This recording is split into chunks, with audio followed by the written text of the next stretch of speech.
Vamos a, vamos a iniciar. Déjame nada más los busco para ver si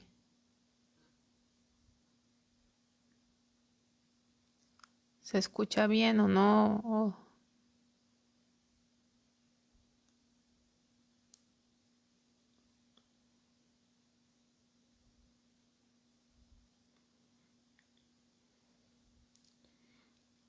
Ok. Bueno, vamos a continuar. Si me escuchan, ¿verdad? Vamos a empezar la última sesión. Vamos a ver la gloria de Dios. Como vemos desde el principio, la gloria de Dios es el tema principal del libro, pero vamos a hacer ahorita énfasis en esa gloria que se aleja de Dios. La semana pasada hablamos mucho de la gloria de Dios que se manifestó, que se abrieron los cielos y se manifestó a Ezequiel en Babilonia. Pero ahora, después de ver todas estas abominaciones, vemos que la gloria de Dios se aleja de Judá, del templo en particular. Entonces, la manifestación de la gloria de Dios empieza en el capítulo 1, versículo 28. Por tiempo, ahorita ya no lo puedo leer, pero ustedes lo pueden buscar. Otra vez esa gloria de Dios con esas ruedas, esa nube, esos seres vivientes, ese trono. Ese también se manifiesta en Ezequiel 3:12, en Ezequiel 3:23. Pero en los siguientes versículos, a medida que transcurre el libro, vamos a ver que esa gloria se aleja del templo.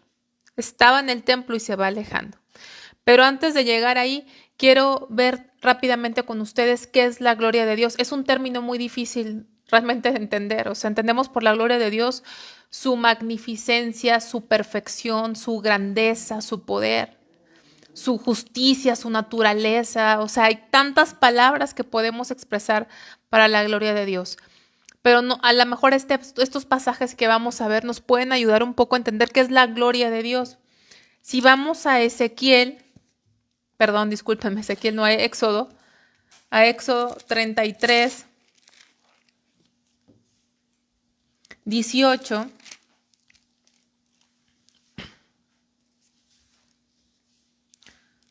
33, 18.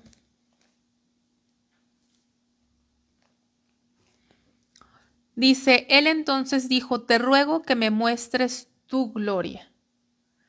Es un concepto difícil de entender. Estamos hablando de Dios infinito, poderoso. O sea, ¿qué es su gloria?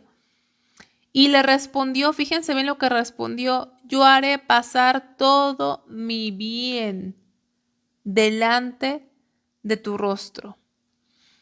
Y proclamaré el nombre de Jehová delante de ti, tendré misericordia del que tendré misericordia y seré clemente para con el que seré clemente. Pero dice, muéstrame tu gloria. ¿Y qué le contestó Dios? Haré pasar todo mi bien delante de ti. Todo mi bien. La gloria de Dios es todo lo que Él es. Vamos al capítulo 34. Capítulo 34, versículos 5 y 8. 5 al 8 dice, y Jehová descendió en la nube y estuvo allí con él, proclamando el nombre de Jehová. Pasando Jehová por delante de él, proclamó, Jehová, Jehová. Y fíjense, y Jehová descendió en la nube y estuvo allí con él, proclamando el nombre de Jehová. Y pasando Jehová por delante de él, proclamó esto.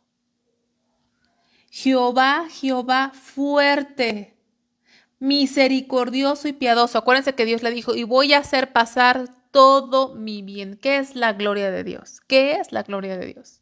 Voy a hacer pasar todo mi bien. Y cuando pasó, proclamó, Jehová, Jehová, fuerte, misericordioso y piadoso, tardo para la ira y grande en misericordia y verdad, que guarda misericordia a millares, que perdona la iniquidad, la rebelión y el pecado.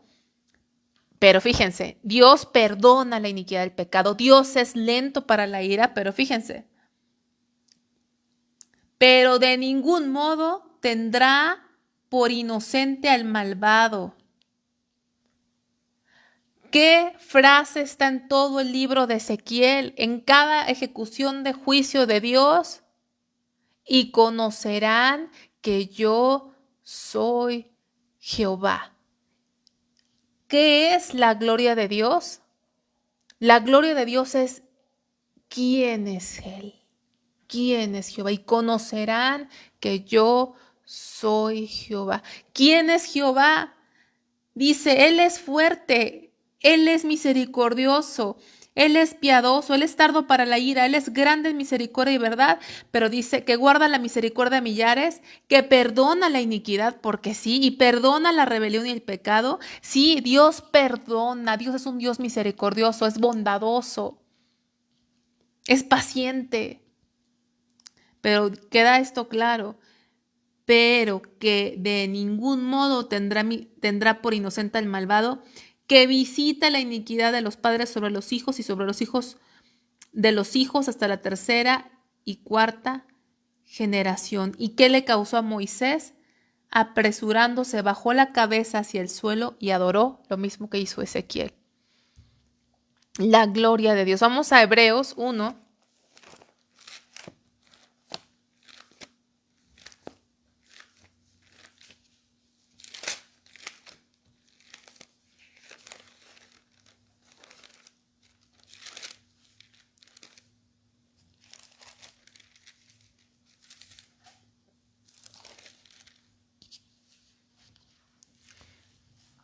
Hebreos 1, capítulo 1, del 1 al 3, dice, Dios, habiendo hablado muchas veces y de muchas maneras en otro tiempo a los padres por los profetas, en estos postreros días nos ha hablado por el Hijo, a quien constituyó heredero de todo y por quien asimismo hizo el universo, el cual siendo el resplandor de su gloria y la imagen misma de su sustancia, y quien sustenta todas las cosas con la palabra de su poder, habiendo efectuado la purificación de nuestros pecados, por medio de sí mismo se sentó a la diestra de la majestad en las alturas.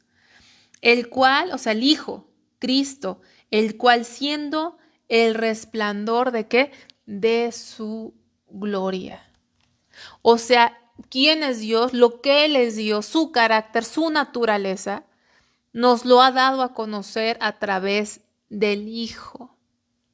¿Cómo podemos conocerle a Él? Ver su gloria es conocerle a Él, saber quién es Él. Y se acuerdan ustedes un pasaje donde Jesús le preguntó a sus discípulos, ¿quiénes dicen los hombres que soy yo? ¿Se acuerdan de ese pasaje? ¿Y qué contestaron? No, pues unos dicen que eres Elías, otros dicen que eres no sé quién, y otros dicen...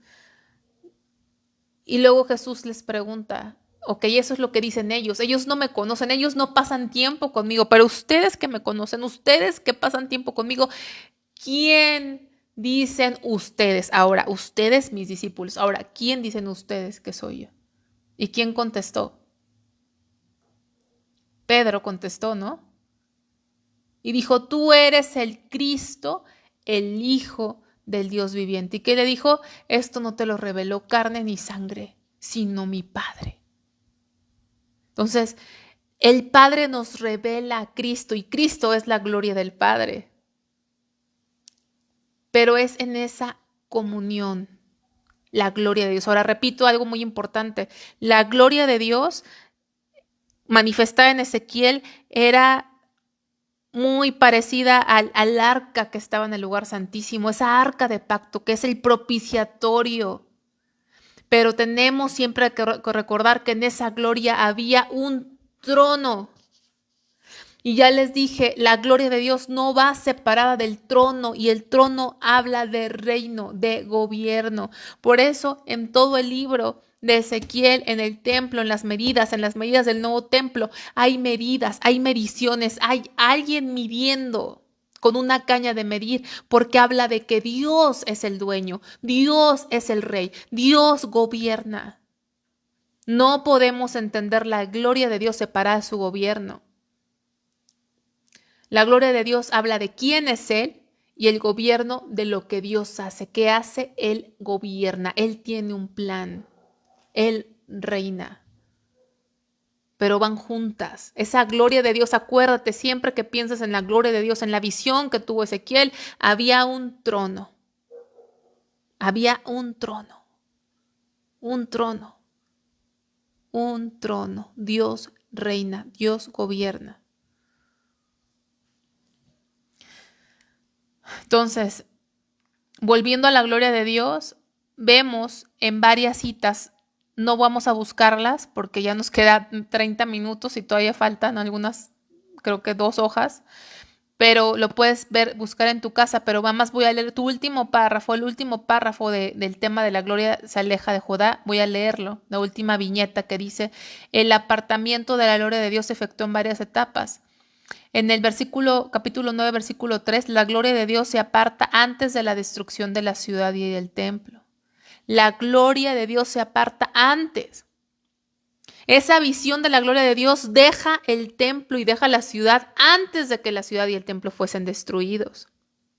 De tal forma que para cuando el templo fue destruido solamente era un cascarón. Ya no estaba la gloria de Dios en ese lugar. La salida gradual de Dios de su templo se describe en varias etapas.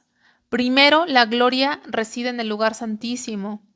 Luego sale al umbral de la puerta principal. Más tarde a la puerta oriental de la muralla de la ciudad. Y por último, al monte de los olivos, donde se aparta por completo de la nación. Ahí se va totalmente la gloria de Dios. Vamos a ver esa última cita en Ezequiel 11, nada más para que veas esa última cita donde se va totalmente la gloria de Dios. En esa visión que Dios le dio a Ezequiel, está dejando Dios el templo y la ciudad. La gloria del pueblo era Dios, de la nación era Dios. Ezequiel 11, 22 y 23. Después alzaron los querubines sus alas y las ruedas en pos de ellos. ¿Te acuerdas de esa imagen? Es que están Ezequiel 1 en la gloria de Dios. Y la gloria de Dios, Israel, estaba sobre ellos, y la gloria de Jehová se elevó en medio de la ciudad y se puso sobre el monte que está al oriente de la ciudad. Se fue, pero fue en partes, fue avanzando. Ahí te puse las referencias. ¿Y qué pasa? Vuelve esa palabra a resonar, esa palabra que está en primer libro de Samuel, Icaboth, que significa la gloria ha sido traspasada. Se fue la gloria de Dios, ya no estaba en el templo.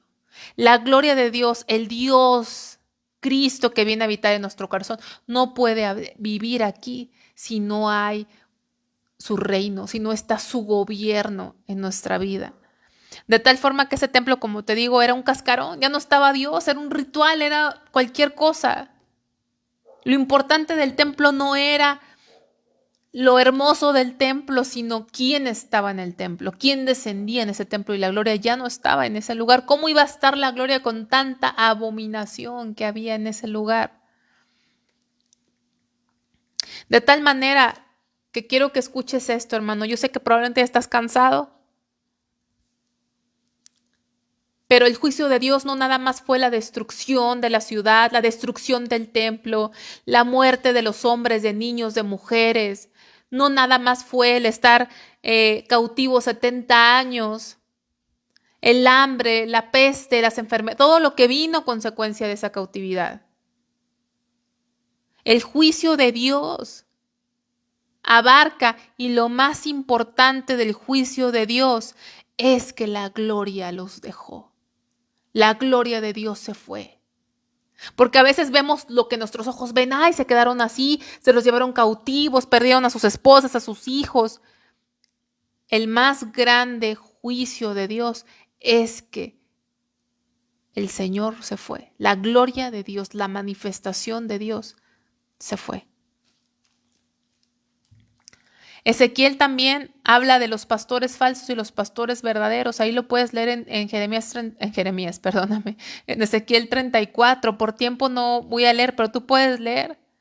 Habla de muchos pastores falsos que se cuidaban a sí mismos, que descuidaban a las ovejas más débiles, y Dios dice que serán castigados. Dice que el pastor de pastores, o sea, Dios va a buscar a sus ovejas y las llevará a pastos verdes, y garantizará su seguridad eterna. Hermano, de hecho, acompáñame. Acompáñame a Ezequiel 34, 9 al 10.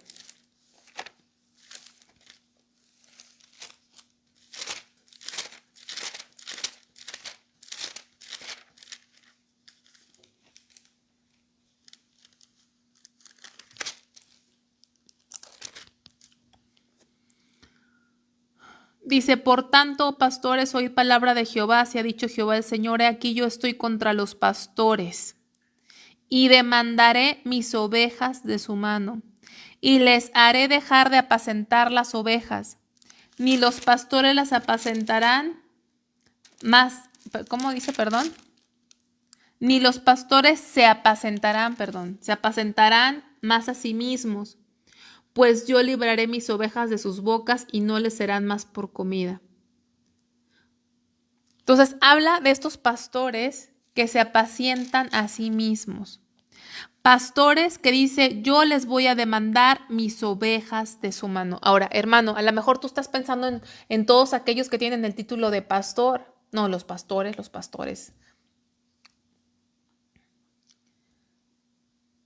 Pero quiero que sepas que si tú eres papá o mamá, tus hijitos y tus hijitas también son ovejas. Y Dios te va a demandar a ti esas ovejas porque son de Él. Porque luego pensamos en alguien, no, pues el pastor de la congregación. Pero si tú tienes hijos, seas hombre o seas mujer, o una mujer sola o un matrimonio, tú funges como pastor de esas ovejas, tú eres el que más tiempo pasas con ellas. Dios dice aquí, las voy a demandar de tu mano. Porque luego pensamos que el trabajo de pastor es para el pastor. No, Dios te puso de pastor de tu casa, de tus hijos, de tus hijas. Que no te apacientes a ti mismo, sino que las cuides, las ministres. Hay muchas personas que están en la congregación sirviendo y enseñando y nunca ministran a sus hijos, no les pastorean. Dios va a demandar eso de tu mano, porque de verdad siempre es más fácil pensar en otro en lugar de nosotros mismos. Vamos a ver la restauración. Ya vamos a terminar pronto, hermanos. La restauración. Ezequiel nos habla del pecado, de las abominaciones, de la falta de cumplimiento de propósito, pero también nos da una esperanza de restauración. Nos habla mucho acerca también de la restauración. ¿Cuál es el propósito de la restauración? Según Ezequiel 36, avergonzar a las naciones gentiles que se habían burlado de Israel y vindicar el nombre de Dios. Vamos nada más tantito a capítulo 36, 20 al 23, para que veas la segunda que puse ahí.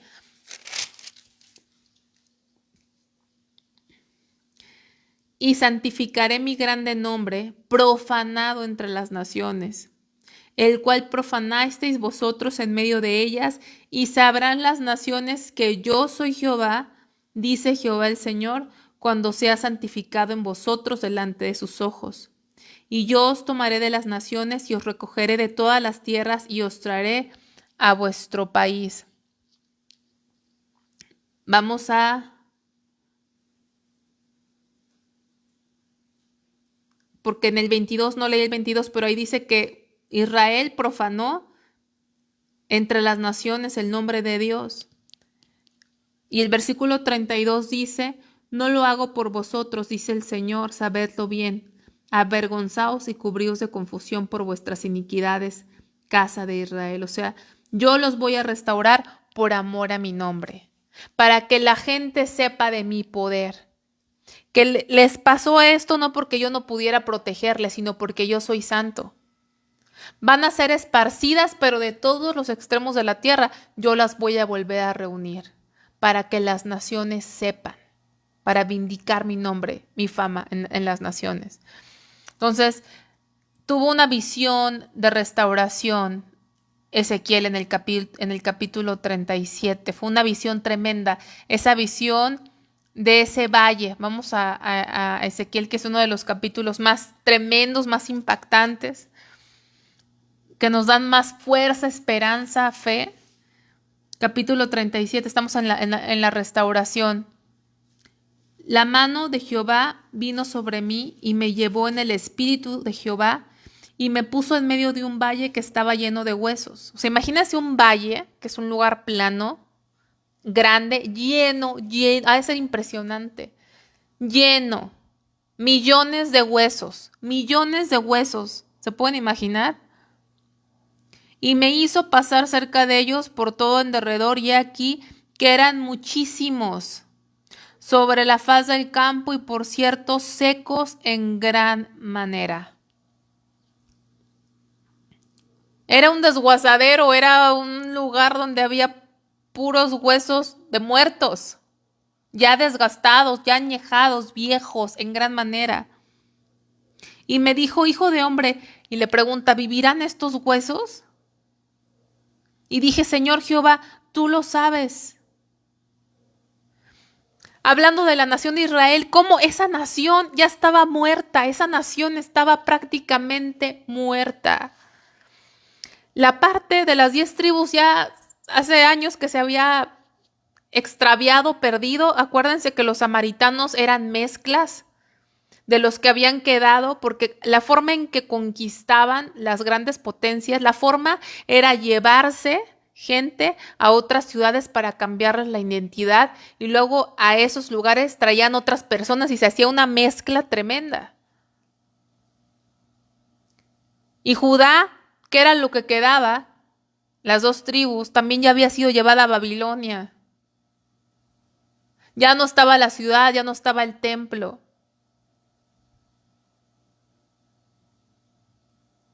Y era un pueblo que aún, mientras Ezequiel estaba en la cautividad, que todavía quedaba un remanente, seguían en sus abominaciones.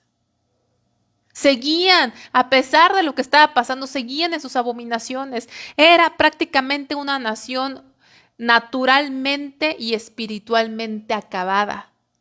Porque naturalmente, ¿cómo iban a sobrevivir? Estaban ya esparcidos, estaban en la cautividad.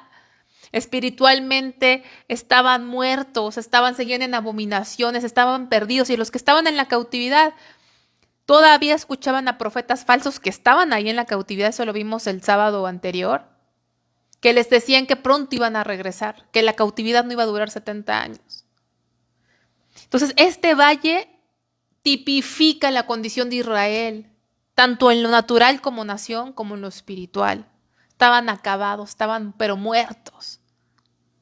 ¿Cómo iba Dios a? Ya no, ni templo había, ni ciudad había. Y dice, he aquí, yo hago entrar espíritu en vosotros y viviréis. Y pondré tendones sobre vosotros y haré subir sobre vosotros carne y os cubriré de piel y pondré en vosotros espíritu y viviréis y sabréis que yo soy Jehová y sabréis que yo soy Jehová. El tema es la gloria de Dios. La gloria de Dios se trata de saber quién es Jehová. Profeticé, pues, como me fue mandado. Y hubo un ruido mientras yo profetizaba, y he aquí un temblor, y los huesos se juntaron, cada hueso con su hueso. ¿Te puedes imaginar esos millones de huesos empezando a unirse? Y miré, y aquí había tendones sobre ellos, empezaban a formar los tendones, y la piel, carne subió, y la piel cubrió por encima de ellos, pero no había en ellos espíritu. Y me dijo, profetiza al espíritu, profetiza, hijo de hombre, y di al espíritu, así ha dicho Jehová el Señor, espíritu, ven de los 4 vientos y sopla sobre estos muertos y vivirán. Y profeticé como me había mandado, y entró espíritu en ellos, y vivieron, y estuvieron sobre sus pies un ejército grande en extremo, grande en extremo, grande en extremo.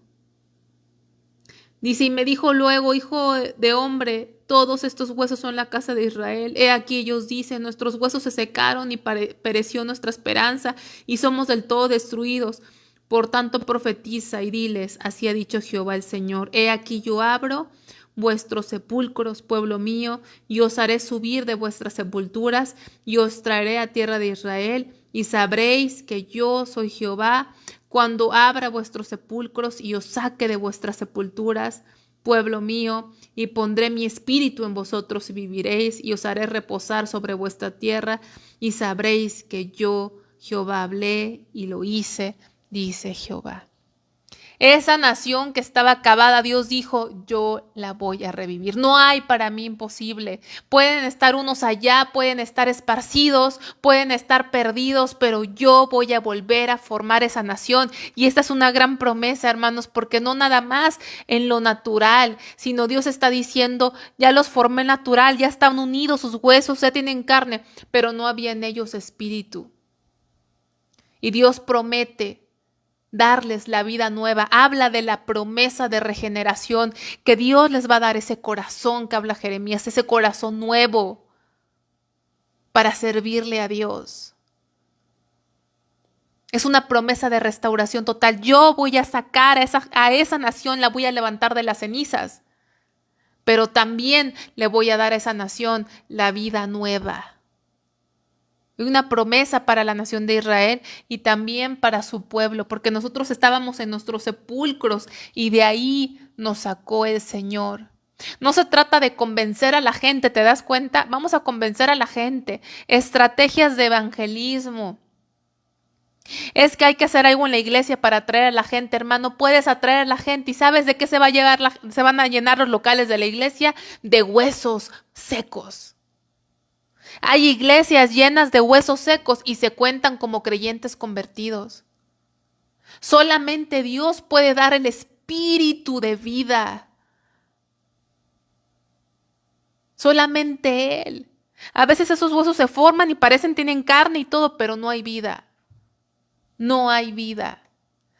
Es un milagro que solamente puede ser Dios. Por eso Hechos dice que el Espíritu era el que añadía a la iglesia a los que habían de ser salvos. Tú no puedes añadir a nadie a la iglesia. Solamente Dios añade a la iglesia verdadera, a la iglesia invisible, a los que han de ser salvos. Y esa es una promesa de restauración, donde Dios promete en este pasaje la resurrección de la nación de Israel que estaba destruida, pero también su regeneración espiritual. Porque vemos una nación que caía una y otra vez en esos pecados, pero Dios promete que esa nación le va a conocer y va a ser transformada. Pero está dándole tiempo, ¿para qué? Para que entre la plenitud de los gentiles, que somos nosotros. Dios todo lo hizo con un plan y cuando ves el trato de esta nación, también ves la misericordia para todas las demás naciones que estamos incluidos tú y yo. Porque ahorita Dios está tratando con nosotros, pero va a volver a tratar con esa nación que Él escogió. Vamos a ver más de la restauración en el versículo 15, ahí adelantito. Dice del mismo capítulo, vino a mí palabra de Jehová diciendo, hijo de hombre, toma ahora un palo y escribe en él para Judá y para los hijos de Israel, sus compañeros. Toma después otro palo y escribe en él para José, palo de Efraín y para toda la casa de Israel, sus compañeros. Júntalos luego el uno con el otro para que sean uno solo y serán uno solo en tu mano. Y cuando te pregunten los hijos de tu pueblo diciendo, ¿no nos enseñarás qué te propones con eso? Diles, así ha dicho Jehová el Señor, he aquí yo tomo el palo de José que está en la mano de Efraín y a las tribus de Israel sus compañeros y los pondré con el palo de Judá y los haré un solo palo y serán uno en mi mano. Aquí está hablando, hermanos, que Dios va a reunir a las 12 tribus, de Israel. Al reino del sur y al reino del norte, a esas 10 tribus perdidas que nadie sabe dónde están exactamente, Dios es el que va a volver a reunir a esas 12 tribus, a esa nación que fue dividida después de Salomón. Dios la va a volver a reunir. Lo que está ahí, una restauración total está prometida para la nación de Israel. Esas 10 tribus de las que ya no sabíamos, hay planes de Dios para esas 10 tribus, porque para Él no hay nada imposible. Y así como te lo estoy diciendo, Dios va a hacer lo que está haciendo, va a ser uno de esos 2 palos, va a ser uno, y van a ser uno en mi mano, dice el Señor. Dice Ezequiel, tenía que grabar las siguientes palabras, es lo que acabamos de leer, sobre 2 varas de madera. En la primera para Judá y los hijos de Israel, y en la segunda para José, palo de Efraín, y para toda la casa de Israel, sus compañeros. Ezequiel tenía que someter ambas varas juntas en la mano, indicando así la intención de Dios de reunificar una vez más los 2 reinos en Palestina. Esto era una ilustración de que Dios no solo quería a los israelitas en su tierra, sino que por primera vez desde el año 931 a.C., que fue cuando terminó Salomón de reinar, restauraría la unidad entre Israel y Judá, y esto va a pasar en el reino mesiánico. Y ahí te puse las referencias para que tú lo puedas comprobar, en el reino mesiánico. Dios hace 3 promesas que resumen sus planes futuros de restauración. Fíjate, en el 37:21 dice, y les dirás, así ha dicho Jehová el Señor, he aquí, yo tomo a los hijos de Israel de entre las naciones, las cuales fueron, a las cuales fueron, y los recogeré de todas partes y los traeré a su tierra. Aún ahora, Dios desde el año que terminó la Segunda Guerra Mundial, desde que Israel se estableció como nación, se han estado regresando judíos otra vez a su tierra. Han estado regresando. Dios promete que eso pasaría, regresarían a su tierra, a Palestina, de donde han sido sacados y esparcidos. ¿Qué más vemos? La otra es su purificación. Esa es otra promesa. La segunda promesa, su purificación, versículo 23. Ni se contaminarán ya más con sus ídolos, con sus abominaciones y con todas sus rebeliones, y los salvaré de todas sus rebeliones con los cuales pecaron, y los limpiaré y me serán por pueblo, y yo a ellos por Dios. La santificación de Israel la promete. Ya no se van a contaminar más. Entonces, habla de restauración, de unificación, y de purificación. Estas promesas son el cumplimiento perfecto del pacto que Dios hizo con Abraham, con David y el nuevo pacto que dice en Jeremías 31. David aquí en este pasaje es una referencia del Mesías. Dios hará el cumplimiento pleno del nuevo pacto. Israel nunca ha estado hasta la fecha en un estado de salvación y paz perpetuos. No, Israel no está en ese estado todavía. Israel está todo el tiempo en guerra, todo el tiempo atacada. No está en ese estado de paz al que Dios lo va a llevar. Esto aguarda a su cumplimiento en el reino futuro del Mesías. No es en el cumplimiento en la actualidad, sino en el reino futuro de Dios, quien es el príncipe de paz. Dios comienza a hacer los preparativos para la realidad grandiosa de que Dios tendrá un santuario en medio de su pueblo y habitará con ellos.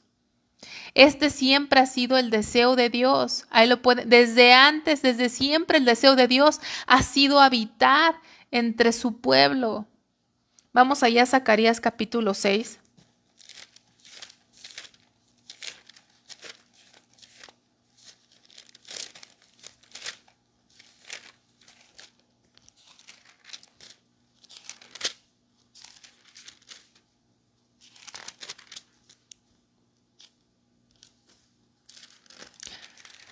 Seis, 12 y 13. Dice, y le hablarás diciendo, así ha hablado Jehová de los ejércitos, diciendo, he aquí el varón cuyo nombre renuevo, el cual brotará sus raíces, edificará el templo de Jehová. Edificará el templo de Jehová, y él llevará gloria, y se sentará y dominará en su trono, y habrá sacerdote a su lado, y consejo de paz habrá entre ambos. Ese renuevo que es Cristo, el cual brotará de sus raíces, edificará un templo de Jehová. El Señor siempre, ese templo habla de que el Señor siempre ha querido habitar entre su pueblo. Por eso puedes buscar Génesis desde antes de Moisés. También durante la era de Moisés se estableció el tabernáculo. En la era de la iglesia, si tú buscas en Corintios, vamos a 1 Corintios 6:19, que es en el tiempo en el que estamos viviendo.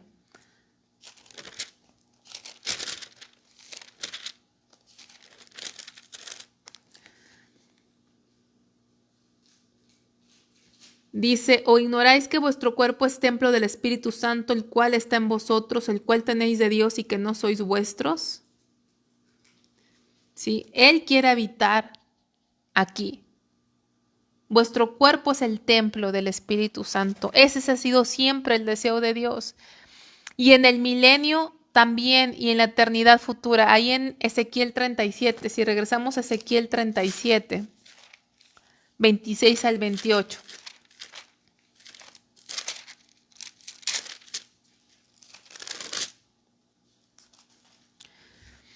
Dice, y haré con ellos pacto de paz, pacto perpetuo será con ellos, y los estableceré y los multiplicaré, y pondré mi santuario entre ellos para siempre. Estará en medio de ellos mi tabernáculo, y seré a ellos por Dios, y ellos me serán por pueblo. Aquí estamos viendo en todas las épocas, desde antes del tabernáculo, allí en Génesis puedes ver que Dios quería estar en medio de su pueblo. En el tiempo de Moisés, Dios instauró el tabernáculo porque Dios quería estar en medio de ellos. Ahora nosotros en la era de la iglesia, que es en la que estamos, Dios quiere habitar en nuestro corazón y quiere manifestarse en su iglesia. En el milenio, que es esta profecía de Ezequiel, Él quiere tener un santuario en medio de su pueblo. Y en la eternidad futura, ve Apocalipsis 21:13, ese es el deseo de Dios, de habitar en medio de nosotros, en medio de su pueblo. ¿Por qué? No lo sé, no lo entiendo. ¿Qué somos nosotros para que un Dios santo habite en medio de nosotros? Pero ese es su deseo. ¡Qué privilegio! ¡Qué privilegio! Apocalipsis 21:3 dice, y oí una gran voz del cielo que decía, he aquí el tabernáculo de Dios con los hombres, y Él morará con ellos, y ellos serán su pueblo, y Dios mismo estará con ellos como su Dios.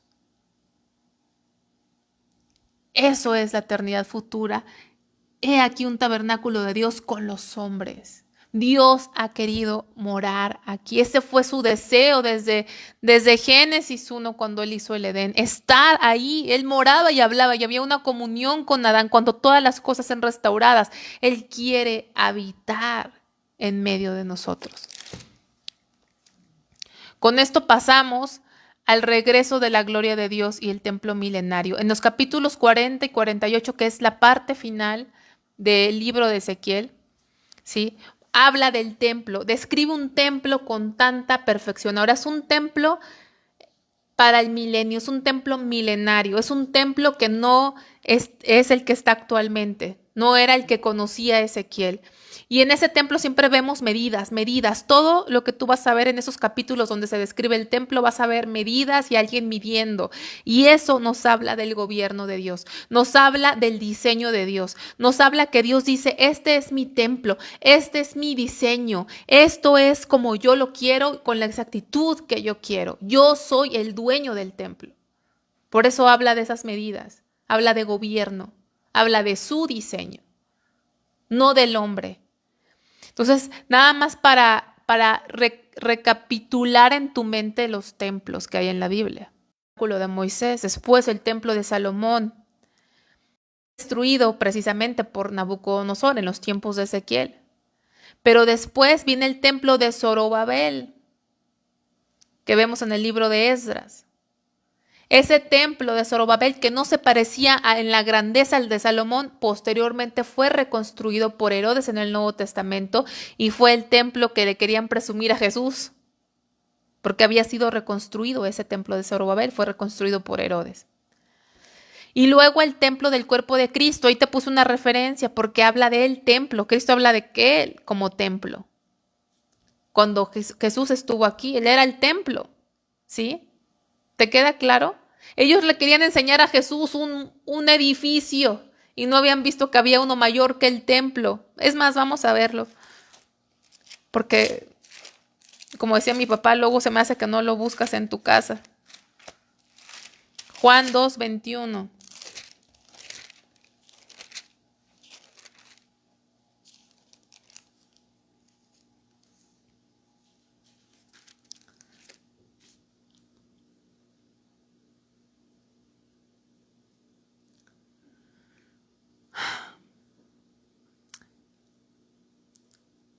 Dijeron luego los judíos, bueno, no, 21, mas él hablaba del templo de su cuerpo, ¿sí? El templo de su cuerpo, el cuerpo de Jesús era un templo, ahí habitaba Dios.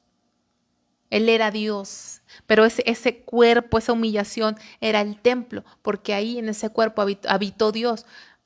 ¿Cuánto tiempo? 33 años. Ese era un templo, porque ahí habitaba Dios. Porque Dios habitó en nosotros, pero después de la resurrección en el tiempo de la iglesia. Dios no habitaba entre su pueblo como habita ahora habita en nuestros corazones. Eso no pasaba antes de Cristo. Entonces, hay otro templo. En Apocalipsis 11 lo puedes leer después. Hay un templo que va a ser en el tiempo de la tribulación. Va a haber un templo reconstruido físicamente en el tiempo. Va a haber un templo reconstruido. Acuérdate que ahorita no hay templo. ¿Te acuerdas? No hay templo. Ese templo fue destruido. No existe. Ese templo fue destruido. En el año 70 después de Cristo por Tito. No hay templo, solamente queda un muro de los lamentos. Pero la profecía dice que ese templo va a ser reconstruido. ¿Por qué sabemos que va a ser reconstruido? Porque ahí va a entrar el anticristo. Y va a ser un sacrificio que es una abominación a Dios. La abominación desoladora que vamos a ver en el libro de Daniel. Entonces va a haber un templo en la tribulación que va a ser una reconstrucción del templo. Pero después de en el milenio va a haber un templo, que es el templo que está aquí en Ezequiel, en estos capítulos. Ese templo que nos describe en Ezequiel es durante el milenio, es el templo milenario. Y posteriormente va a haber otro templo en el estado eterno, porque una cosa es el milenio, después del milenio viene el estado eterno. Y vamos a verlo en Apocalipsis 21-22.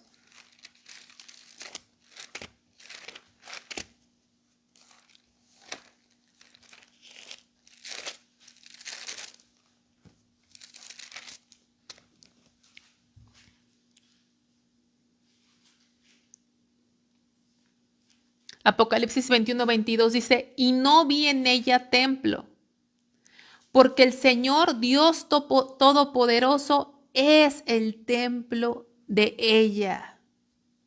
Amén. Y no vi en ella, en la ciudad, en la eternidad futura, dice, y no vi templo. Si te fijas, siempre ha habido un templo, porque siempre ha sido el deseo de Dios de habitar en medio de su pueblo. Pero en la eternidad futura, algo que dice Juan, y yo en la ciudad no vi templo, no había templo. ¿Por qué? Dice, porque el Señor Dios Todopoderoso es el templo de ella. Él lo llena todo en todo. Él va a ser el templo, vamos a habitar en Él en el estado eterno. Él mismo será nuestro templo. Él mismo será nuestro templo. Dice, la ciudad no tiene necesidad de sol ni de luna que brillen en ella, porque la gloria de Dios la ilumina y el Cordero es su lumbre. Él llena todo, Él será el templo, Él será la luz. Y como decía el pastor, hay tanta gloria en esto que vale la pena dejar las cosas, dejar la imagen del celo que está ahí en nuestro corazón. Ve esta gloria, ve la gloria de Dios, el verlo a Él. ¿Qué es esa imagen? ¿Qué es esa imagen de celo que está en tu corazón? ¿Cuánto?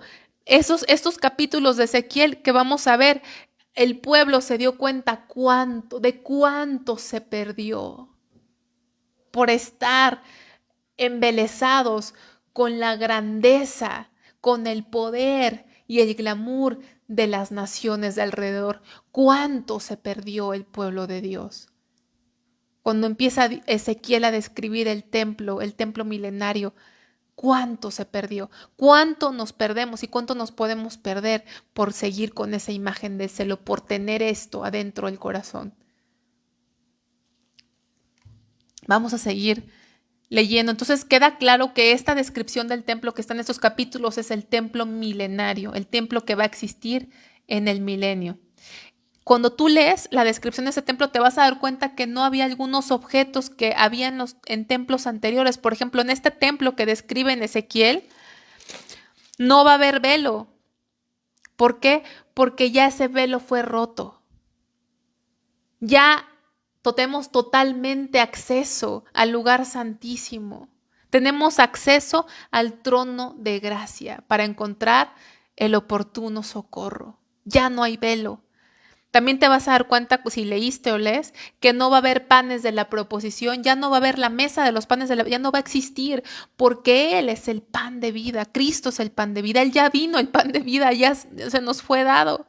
Esos solamente eran símbolos, que eran solamente diseños que tipificaban lo verdadero, y el verdadero ya vino. No habrá candeleros, ese templo que está descrito ahí, no habrá candeleros porque Él es la luz. No habrá arca del pacto tampoco. ¿Por qué no habrá arca del pacto? Porque Él es la gloria. Él llenará ese templo. Por otro lado, en esos capítulos de Ezequiel vemos que en ese templo milenario sí habrá altar de bronce. ¿Pero por qué? ¿Va a haber sacrificios? No. Pero va a haber un altar de bronce. ¿Por qué? Porque uno de los grandes propósitos es recordar la obra de Cristo. No se nos tiene que olvidar la obra de Cristo, no porque ya estemos en el milenio o en la eternidad. Esa obra va a ser recordada, porque si no fuera por Él, no tendríamos acceso a ese templo. Él rasgó el velo, Él nos dio el acceso. Por eso va a estar ese altar de bronce que no va a ser usado, sino el principal propósito es recordar la obra redentora de Cristo. La gloria de Dios regresó a ese templo. Vamos al capítulo 40 de Ezequiel. Ya estamos en la última página, hermanos. Espero que todavía, no sé cuántos están conectados, pero yo estoy aprendiendo. Yo también estoy recibiendo.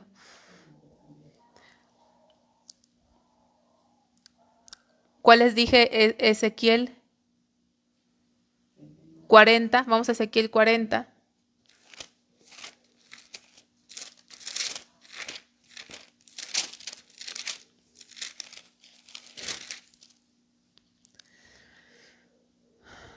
Ezequiel 44 y 5. Dice, y me habló aquel varón diciendo, hijo de hombre, mira con tus ojos y oye con tus oídos y pon tu corazón a todas las cosas que te muestro. A ver, porque para que yo te las mostrase has sido traído, cuenta todo lo que ves a la casa de Israel. Pero vamos a ver en el capítulo 43, vamos a pasarnos al capítulo 43, volvemos a ver su gloria y su gobierno, ¿sí? Ahí dice, cuenta todo en esta visión que vamos a ver que lo llevó Dios a Ezequiel. Ahí en el capítulo 43 dice, me llevó luego a la puerta que mira hacia el oriente, y aquí la gloria de Dios de Israel que venía del oriente, y su sonido era como el sonido de muchas aguas, y la tierra resplandecía a causa de su gloria. Y el aspecto de lo que vi era como una visión, como aquella visión que vi cuando vine para destruir la ciudad, y las visiones eran como la visión que vi junto al río Quebar. ¿Se acuerdan? La primera, o sea, la misma visión está de la gloria de Dios en todo el libro. Y me postré sobre mi rostro. Aunque ya la había visto varias veces, otra vez se postraba sobre su rostro al ver la gloria de Dios. No fue como que ya es común, ya la ha visto varias veces en el río Quebar y cuando destruyó. No, se postró sobre su rostro. Y la gloria de Jehová entró a la casa por la vía de la puerta que daba al oriente y me alzó el espíritu, dice, y me llevó al atrio interior y aquí que la gloria de Jehová llenó a la casa. Estamos hablando de la restauración, que esa gloria que dejó la casa, Dios promete que esa gloria va a regresar y va a llenar la casa. ¿Sí? Entonces es lo que vemos en este párrafo. Dice, volvemos a ver su gloria y gobierno. Y repito, su gloria y gobierno están juntos y no se podrá nunca disfrutar la gloria de Dios sin su gobierno. El templo futuro será santísimo. Y aquí nos enseña una de las peores abominaciones a Dios. Vamos a ver cuál fue.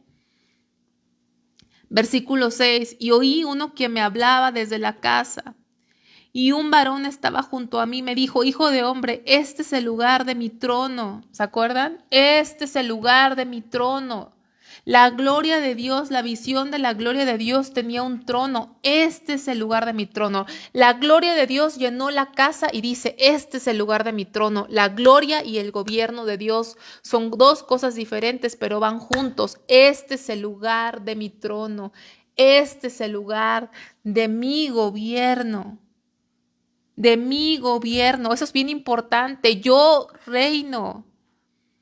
Este es el lugar de mi trono, el lugar donde posaré las plantas de mis pies, en el cual habitaré entre los hijos de Israel para siempre, y nunca más profanará la casa de Israel mi santo nombre, ni ellos ni sus reyes con sus fornicaciones, ni con los cuerpos muertos de sus reyes en sus lugares altos.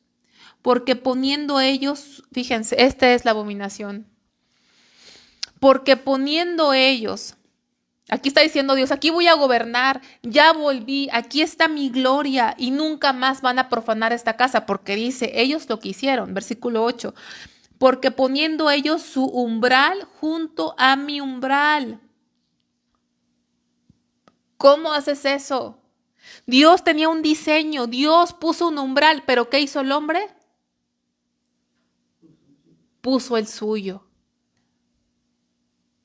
Puso su propio umbral. El hombre reinando en la iglesia, el humanismo, las ideas humanas, la iniciativa humana, la creatividad humana. Ponemos nuestro umbral junto al umbral de Dios. Eso aborrece y abomina a Dios. Y dice, y su contrafuerte junto a mi contrafuerte. Y ellos dice, mediando solo una pared entre mí y ellos, han contaminado mi santo nombre con sus abominaciones que hicieron. Por tanto los consumí en mi furor. Por tanto los consumí en mi furor. Acuérdate de este versículo. Pusieron su umbral junto a mi umbral y su contrafuerte contra mí. Es el hombre. Es el hombre, es la obra del hombre. La obra del hombre Dios la aborrece. Aquí lo que tú quieras hacer, lo que tú quieras aportar, no sirve. Ya hay un diseño, ya hay un diseño. Por eso ves medidas, ves en todo el templo, ves un hombre midiendo y tomando medidas. Es el templo de Dios, es la obra de Dios. Dios es el dueño, Dios la va a edificar. No estamos dependiendo a un pacto de gracia con este tiempo que estamos pasando, que se fue el pastor. No depende la iglesia de un hombre. Esta iglesia, la iglesia de Dios, es obra de Dios. Él la edifica. Yo edificaré mi iglesia. Yo lo voy a hacer. A mi manera. Yo tengo el poder. No dependemos de nadie más. No estamos desamparados. Estamos mal si tenemos la fe y la esperanza en un hombre como se llame. Solamente hay uno que es nuestra esperanza y Él es Cristo. Él es el dueño del templo. Él está diciendo, este es mi templo y tú pusiste tu umbral junto al mío. Tú pusiste tu contrafuerte contra mi contrafuerte. No respetas mi autoridad, mi trono y mi gobierno. Esto es algo de Dios. Es la obra de Dios. Y hacer eso es una abominación a Dios. Entonces, vamos a ver más adelante, fíjense, versículo 10, tú hijo de hombre, muestra a la casa de Israel esta casa, fíjate, muéstrale la casa a la casa, casi suena así, muéstrale a la casa de Israel esta casa, enséñales esta casa y avergüéncese de sus pecados y midan el diseño de ella. Y si se avergonzaren de todo lo que han hecho, hazles entender el diseño de la casa, su disposición, sus salidas y sus entradas, y todas sus formas, y todas sus descripciones, y todas sus configuraciones, y todas sus leyes, y descríbelo delante de sus ojos para que guarden toda su forma y todas sus reglas y las pongan por obra. Muéstrales este diseño, Ezequiel, este diseño del templo. Enséñales el diseño de esta casa a la casa de Israel porque no la entienden. Israel conocía la forma natural de la casa, pero no conocían el significado espiritual de la casa. Aquí está el atrio, aquí esto, pero no entendían que eso hablaba de Cristo, que eso hablaba de Dios, que eso hablaba de la santidad de Dios. Enséñales el diseño de esta casa. Enséñales el diseño. En otras palabras, hazles discernir lo profano de lo santo. Hazles discernir lo que es del hombre y lo que es de Dios, lo que es terrenal y lo que es celestial. No lo disciernen. Aquí no tiene cabida lo humano. No lo disciernen. Enséñales ese diseño. Dice, para que lo respeten en todas sus formas. En todas sus formas tienen que respetarlo. No hay nada que inventar, no hay nada que cambiar, no hay nada que modificar. Tenemos que apegarnos al diseño de Dios.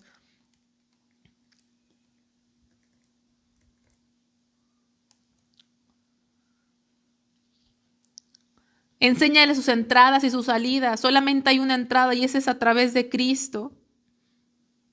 Y fíjense cuál es la ley de esta casa, versículo 12. Esta es la ley de la casa, 2 puntos. Sobre la cumbre del monte, el recinto entero, todo en derredor será santísimo. He aquí que esta es la ley de la casa. ¿Cuál es la ley de la casa? Santidad a Jehová. Será santísimo. Ahora, si tú y yo en este tiempo que estamos viviendo somos el templo, ¿cuál debe ser la ley de tu casa? De tu casa, no de tu casa con tu esposa e hijos, que también, pero de tu casa, porque es un nivel también muy personal. La ley de tu casa para que la gloria de Dios habite. Esta es la ley de la casa. Todo en derredor será santísimo. Versículo 12, te la voy a volver a leer. Esta es la ley de la casa, 2 puntos. Sobre la cumbre del monte, el recinto entero, todo tú, todo en derredor, todo lo que tú eres, todo lo que hay en tu corazón y en tu casa donde habitas, será como santísimo, será santísimo. Y recalca, he aquí que esta es la ley de la casa. Esta es la ley de la casa. Esta debe ser la ley de mi casa, que todo lo que yo soy, pienso, siento y lo que me rodea debe ser no santo, santísimo. Santísimo. Aplicado a mí, a mi vida el día de hoy. Porque esto es aplicable a mi vida hoy, aunque repito, el templo que nos describe es en el milenio. Capítulo 44, Ezequiel 44. Aquí en el 44 el Señor ha regresado de la dirección en que se alejó para restablecer el culto de adoración durante el milenio. La puerta se mantiene cerrada, dice 44:1. Me hizo volver hacia la puerta exterior del santuario, la cual mira hacia el oriente y estaba cerrada. Y me dijo Jehová, esta puerta estará cerrada. No se abrirá ni entrará por ella hombre, porque Jehová Dios de Israel entró por ella. Estará, por tanto, cerrada. Entonces el Señor regresó, pero a restablecer el culto, pero la puerta se mantiene cerrada porque en honor a la gloria de Dios que traspasó esa puerta y también como símbolo de que en ese momento la gloria de Dios jamás se apartará más de su casa. Ya no va a salir. Es una gloria permanente. La restauración de Dios que vemos en los libros de Esdras y que ya vimos de Nehemías fue temporal, fue en esta tierra, pero siempre apunta todo a una restauración futura, donde la gloria de Dios jamás se volverá a ir de la casa.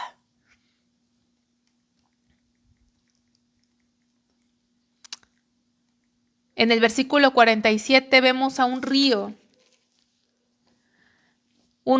que fluye para sanidad y vida eterna. Versículo 9 del capítulo 47, y toda alma viviente que nadare por donde quiera que entrar en estos dos ríos vivirá, y habrá muchísimos peces por haber entrado allá estas aguas, y recibirán sanidad, y vivirá todo lo que entrare en este río. Todo lo que entrare, un río de vida, un río que fluye en ese templo. La vida eterna de Dios. Dice en el último capítulo de Ezequiel, que es el capítulo 48, es el último capítulo de Ezequiel. Vemos de nuevo las mediciones exhaustivas, ahí están midiendo, ya dijimos que eso habla del gobierno de Dios, que es su templo, que es su diseño, que ahí se hace lo que Él quiere. Su dominio, su poder absoluto, cuando Él gobierna y no el hombre, porque algo que a Dios le pareció abominación, les digo, es la mano del hombre, la intervención del hombre en ese templo. Cuando dejamos nuestras ideas y nos rendimos a Él como el Señor y el pastor de nuestra vida, Él reina. Su gloria no solo regresa, sino permanecerá. Y el último versículo, acuérdense que empezó Ezequiel con los cielos abiertos. Primer capítulo de Ezequiel, se abrieron los cielos y Dios se dio a conocer a Ezequiel en Babilonia con su gloria. Esa gloria se la va mostrando, esa gloria que va dejando, va saliendo progresivamente del templo hasta que deja el templo y la ciudad, pero vimos ahorita que esa gloria retorna al templo. Y el último capítulo, último versículo, vuelve a hablar de su gloria. Dice el último versículo 35, en derredor tendrá 18,000 cañas. El nombre de la ciudad desde aquel día será Jehová Sama. Jehová Sama significa Jehová está allí. Esa gloria con la que empezó el libro, esa gloria que se va, que es Dios, es su naturaleza, es su presencia. El último versículo de Ezequiel termina con esta gran esperanza. Esa ciudad tendrá un nombre y el nombre será Jehová está allí. En tiempo presente, pero en un presente continuo, en un presente que permanece para siempre. Jehová está allí, porque acuérdate que la puerta se cerró, su gloria no se va a ir, ahí está su presencia, la presencia que lo llena todo, esa presencia en donde no necesitamos absolutamente nada más. Jehová está allí. Si tú quieres tener ese nombre en tu vida, Jehová está allí. Tú debes de saber cuál es la ley del templo, santidad a Jehová, para que de ti se pueda decir Jehová Sama, Jehová está allí como templo de Dios en esta tierra y en esta generación. Que Dios te bendiga. Me gustó muchísimo este libro, me quebranta, me fortalece y sobre todo recordar que Ezequiel fue un hombre en una obediencia absoluta, hablando del gobierno de Dios, en una obediencia absoluta. Era una persona considerada rarísima. Dios dijo, voy a hacer de ti una señal, tú vas a hacer una señal. ¿Te acuerdas la clase pasada? Y vas a hacer esto y te vas a acostar del otro lado.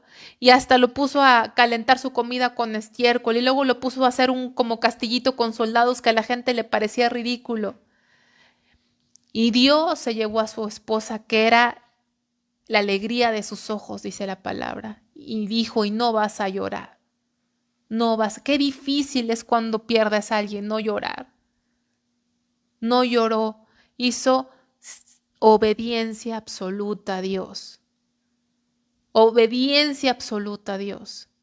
Dios le dio una revelación tremenda, pero vemos a un hombre que tuvo una obediencia completa a Dios. No lo pudo haber hecho él. Su nombre significa fortalecido por Dios. Lo que Dios nos pida, el ministerio al que Él nos llame, no lo vamos a hacer en nuestras fuerzas. lo vamos a hacer en la fuerza de Dios. Si Él nos llama, Él nos va a fortalecer como fortaleció a Ezequiel. Vamos a hacer una oración. Padre, gracias por tu palabra, Señor, que es hermosa, que es profunda, Señor. Padre celestial, que nos quebranta, que nos inspira, Señor. Inspíranos a buscarte más, Señor. Inspíranos a amarte más y a conocerte más, a conocer tu gloria, Señor. ¿Quién eres tú? Enséñanos todo tu bien como se lo enseñaste a Moisés. Enséñanos todo tu bien para temerte, honrarte y obedecerte, Padre. En el nombre de Cristo Jesús. Amén. Pues les pido, hermanos, que estén leyendo Daniel. Es un libro más corto, creo que tiene 12 capítulos, pero muy profundo también, y espero que lo podamos ver, si Dios nos da la vida, el primer sábado del mes de noviembre. Que Dios les bendiga.